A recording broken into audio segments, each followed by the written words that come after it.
Говорить мы будем с вами о лесах и об изменении климата. И наша собеседница, эксперт по изменению климата проекта ФАО Венера Сурапаева. Здравствуйте, Венера. Здравствуйте. Тема такая важная, которая вот просто уже напрямую касается каждого из нас. Да. И давайте для начала просто объясним нашим подписчикам, что такое изменение климата, что такое глобальное потепление. Хорошо, спасибо большое за вопрос и вообще большое спасибо за приглашение. С удовольствием поговорим на эту тему. Действительно, она такая у нас глобальная тема, потому что если так взять немножечко глобальный уровень, за последние 150 лет климат Земли, он сильно-сильно меняется. И причем меняется в сторону повышения потепления. Поэтому мировое сообщество, потепление климата, изменение климата, она рассматривает как глобальный такой серьезный проблемы, серьезные вопросы. С чем это все связано? В первую очередь наблюдается на глобальном уровне, на уровне Кыргызстана в последнее время повышение температуры. Среднее повышение температуры воздуха. И на это повышение влияет деятельность человека. В первую очередь, это антропогенный фактор. Глобальное потепление – это в прямом смысле потепление. Да. Это температура воздуха становится жарче. И это наш невероятно теплый ноябрь. Да. Половина невероятно теплой декабря. Да. Это последствия, это не случайность. Нет, это не случайность, это последствия. Это как раз-таки у нас сейчас наблюдается глобальное потепление, наблюдается изменение. Давайте, если мы вспомним про наше лето, это тоже было. Если в двух словах сказать, есть такое понятие, как аномальная температура. Да, один из них, ноябрь, аномальное потепление у нас было. И как правило, очень часто начало встречаться аномальные изменения в температуре, то есть в сторону повышения. Но он также у нас встречается, как и аномальные похолодания. Сейчас конкретно речь могу рассказать про аномальные эти потепления климата, которые связаны с повышением температуры. И причиной из такого повышения температуры является это уже деятельность человека. Мы с вами. Мы с вами. И что мы такого делаем, что так повлияли на климат всей Земли? Есть такое понятие парниковый газ. А парниковый газ, он выделяется в результате деятельности человека. То есть это один из парниковых газов, это СО2. Наверняка вы слышали. Это как раз-таки этот СО2, она у нас выделяется в результате в отопительный сезон, так скажем, в результате использование угля очень сильно выделяется. Это наш транспорт, так скажем. Наш транспорт, он тоже выделяет как раз-таки этот парниковый газ СО2. Одновременно все наши, то есть то, что мы готовим дома, в кафе, все, вся наша деятельность мы выделяем в атмосферный воздух СО2. И чем же страшен этот СО2? Страшен СО2 тем, что сам газ, парниковый газ, он как раз-таки в виде такого одеяла окутывает нашу Землю и держит температуру Солнца, температуру, жаркую температуру Солнца он держит, и он окутывает нашу Землю. И здесь у нас как раз-таки воздух, он не проходит ни туда, и солнечные лучи не могут пробить этот парниковый газ, и этот и называется парниковый эффект. То есть, собственно, да, эффект этого самого парника, когда то, что мы тут да. натворили, оно не улетучивается куда-то, а остается. Плюс ко всему, еще страшнее, этот парниковые газы в атмосферном воздухе живут более 100 лет. И сегодняшние изменения климата – это как раз-таки деятельность человека, которая была 100 лет тому назад, парниковые газы, как они выделились. И эти парниковые газы в атмосферном воздухе живут 100 лет, и эмиссия этих газов, она последствия этой эмиссии, которая произошла 100 лет тому назад. То есть промышленная революция, индустриальный бум, плюс то, что мы сегодня еще, мы еще не расхлебали то, что было 100 лет назад, и плюс еще добавили Но что-то сделать можно? Конечно, надо с этим бороться. И вообще Кыргызстан мы... Не топить, Нет. не готовить? Нет, конечно, это невозможно. Это же элементарно невозможно сократить транспорт. У нас транспорт тоже с каждым разом увеличивается и увеличивается и увеличивается. Промышленность мы сокращать тоже не можем. У нас такая промышленность, если мы говорим, не развита, но все-таки же горная промышленность приоритет в экономике Кыргызской республики. Он у нас идет, развивается, копается везде все, да. Остановить это невозможно. И поэтому вообще мы исходим из того, что Кыргызстан у нас ратифицировал, присоединился к законам. Такое есть конвенция ООН, она так и называется, об изменении климата. А под этой конвенцией, наверняка многие слышали, еще есть такой очень важный документ «Парижское соглашение». Вот в этом Парижском соглашении говорится, что мы не должны превышать температуру воздуха своей деятельностью больше, чем 1,5 градуса. Это наше обязательство, которое мы должны выполнять, потому что все-таки же мы его приняли законом. И что это значит? Это значит, мы должны использовать зеленые технологии. То есть есть у нас технологии, которые меньше выбрасывают вот этих вот парниковых газов. Это одно направление. А другое направление, вот во всей в этой ситуации, конечно, наши спасители – это леса, это деревья, И вот так тут скажем. мы плавно переходим к этой самой елочке. Елочки, да. И это наши леса, это наши деревья, это наши пастбища. Мэрия, вы слышали? Наше спасение – это деревья, не надо их вырубать. И вообще, как много, конечно, много направлений, мероприятий, чтобы мы сокращали выбросы. Это вот в результате там, предположим, тех же там технологий. Я не на этом хочу остановиться, а хочу все-таки же больше остановиться на лесах и на деревьях. Вот мое экспертное мнение, один из таких более реальных, более, можно сказать, легких путей сокращения вот этих вот парниковых газов, это вот деревья, это вот леса. Они поглощают СО2. Самая его уникальность – это вот то, что они поглощают СО2 из воздуха каждый день. Несмотря на то, что это зима, весна, там листья есть, нет. Деревья – это вот такие вот прекрасные наши вот помощники, которые там и стволы поглощают СО2, и листья поглощают СО2. И они, помимо всего, как только они все поглощают, они еще и в себе держат, сохраняют вот это вот СО2. Все мы знаем, что Кыргызстан – это страна гор. О том, что Кыргызстан – страна лесов, мы никогда, давайте признаемся, что леса у нас мало. Мало. Вот сколько, давайте в цифрах, если говорить. Кыргызстан… И сколько надо? Да, вы правильно говорите, что леса мало. Мы горная страна, и мы малолесная территория. У нас всего лишь 5,6% сейчас леса. 5,6% леса от общей площади страны. Это действительно достаточно мало. 90% гор, только 5,6%. Да. Это мало. Мало, очень мало. Но, тем не менее, вот 5,6% они свою работу выполняют. То есть они ежегодно поглощают СО2. А сколько надо? Чем больше, тем лучше.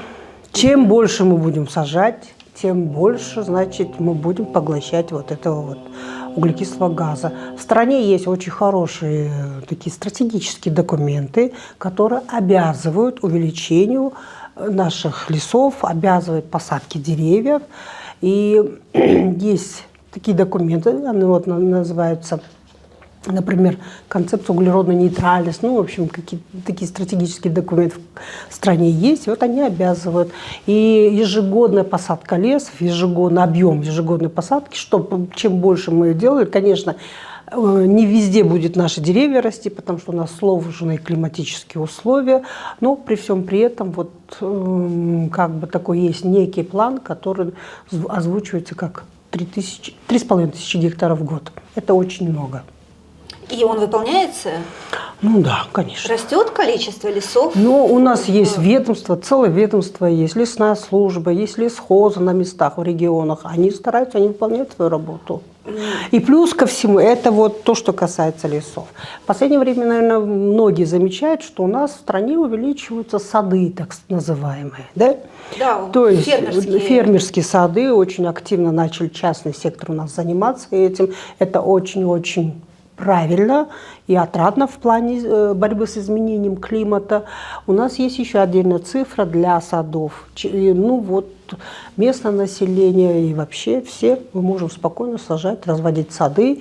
Тем самым мы получаем и урожай, и плюс ко всему очищаем наш воздух.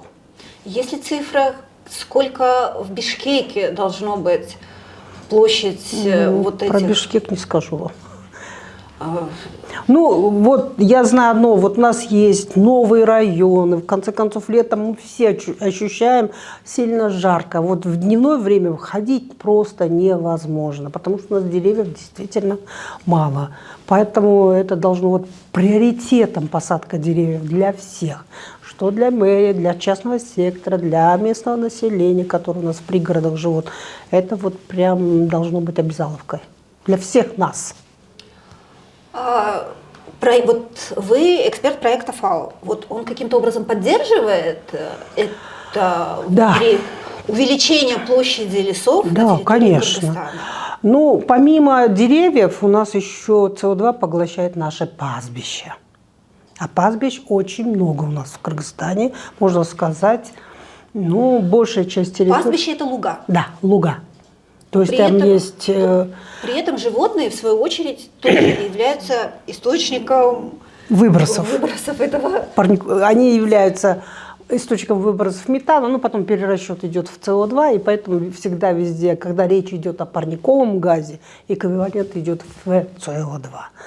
Поэтому и животные тоже у нас относятся как раз-таки к тому сектору, который выбрасывает вот это вот парниковый газ. Ну, плюс ко всему есть проект ФАО, в 2 словах я расскажу.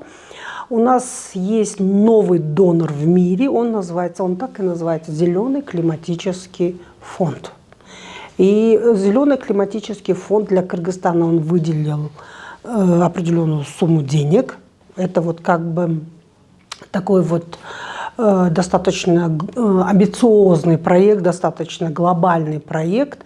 И он так и называется «Секвестрация СО2 через инвестиции в леса и в пастбище». Увеличение, вот это вот секвестрация. А слово секвестрация, она не русская, не кыргызская, она английская. То есть это поглощение СО2, увеличение поглощения СО2 через инвестицию в леса и пастбища. И вот этот вот проект ФАО очень будет как раз-таки направлен на увеличение лесов, на сохранение существующих лесов, на улучшение состояния лесов через вот такие вот многие мероприятия там, и в том числе и вот пастбище. Как вы оцениваете состояние лесов в нашей стране? Потому что я так понимаю, что, например, Арстанбаб является сферой интересов вот вашей организации. В каком состоянии? Способны ли те леса, которые уже есть, на самовоспроизведение? Или, опять же, без помощи людей не обойтись? Леса у нас есть растут, в смысле леса растут, и хорошо, и слава богу. У нас как такового прям глобального сокращения лесов у нас не наблюдается, потому что все-таки же у нас горные леса, и наше законодательство не позволяет, предположим, рубить, как в России. У нас нет, законодательство это не позволяет, все-таки же это все связано с горами. А выполняют люди? Выполняют. Вы не переживайте, в этом еще Не переживаю. в этом плане нет. Мы не можем наши горные леса вот прямо вот как сено косить. Нет, такого и не было, и нет. И это все нормально в этом плане. Леса вот то, что леса у нас, естественно, как вы говорите, возобновление, это тоже происходит. Лесная служба работает, то есть посадки делаются, они охраняются, там очень много мероприятий выполняется, чтобы их сохранить и увеличить. Эти все мероприятия у нас идут. Но мы всегда должны исходить из того, что мы горная страна, у нас климатические условия достаточно суровые, чтобы наш лес рос. Вот в Кыргызстане лес растет очень медленно. Очень медленно. Во-первых, это связано то, что у нас очень большое пастьба скота.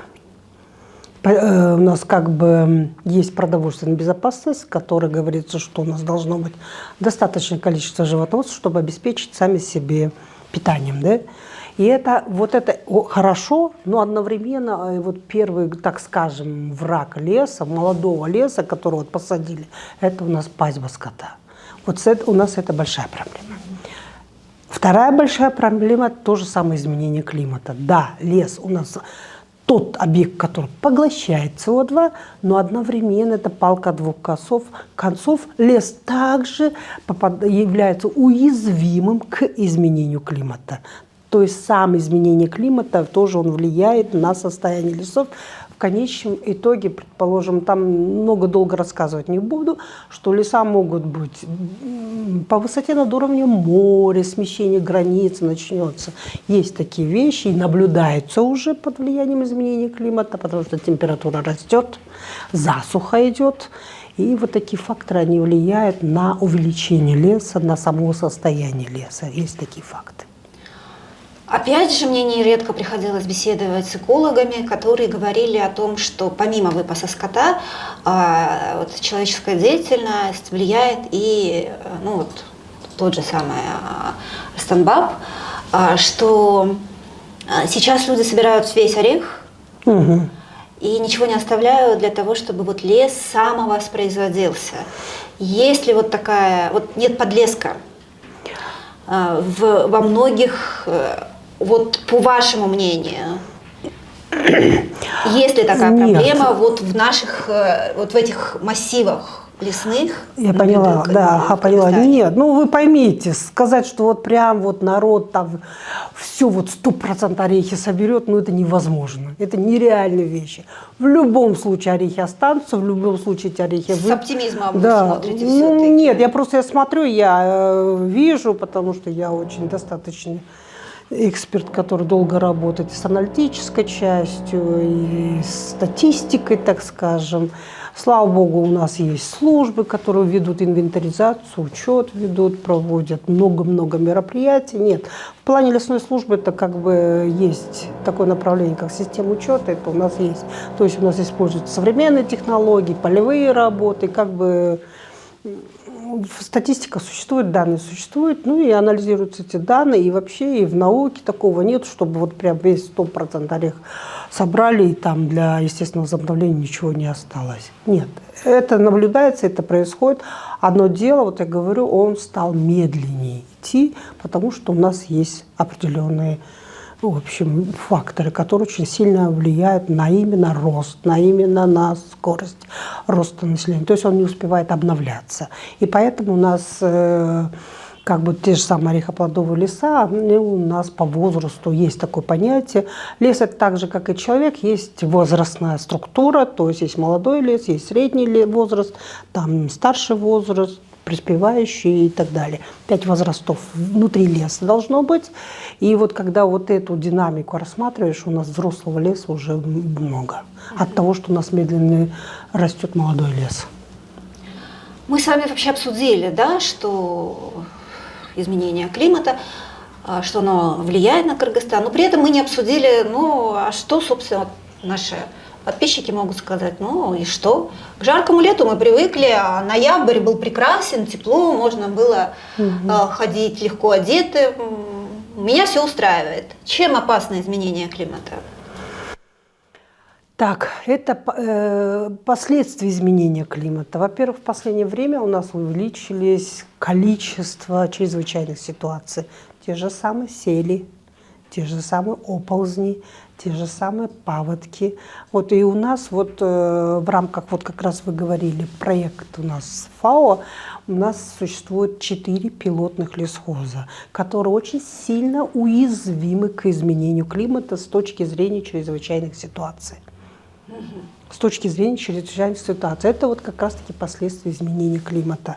Это у нас Сузакский район, это у нас Узгенский район, это у нас Тосторо, это у нас Ахтала. То есть вот некий такой вот пятачок, где происходят как раз-таки очень часто вот эти вот климатические опасности. Сели в основном, да? Сели как раз-таки много встречаются в Узгене. Наверняка вы слышали, что там целые села выселяются, потому что оползни там. Очень страшно это все явление, и это вот все последствия изменения климата. И поэтому в рамках вот этого вот проекта у нас есть вот 4 пилотных района, где и будет реализовываться этот проект. И эти 4 района, вот если не просто так отобрано, проведены большое такое достаточно хорошее исследование, глубокое исследование на тему вот этого вот количества чрезвычайных ситуаций. Вообще, как это все происходило во всем Кыргызстане.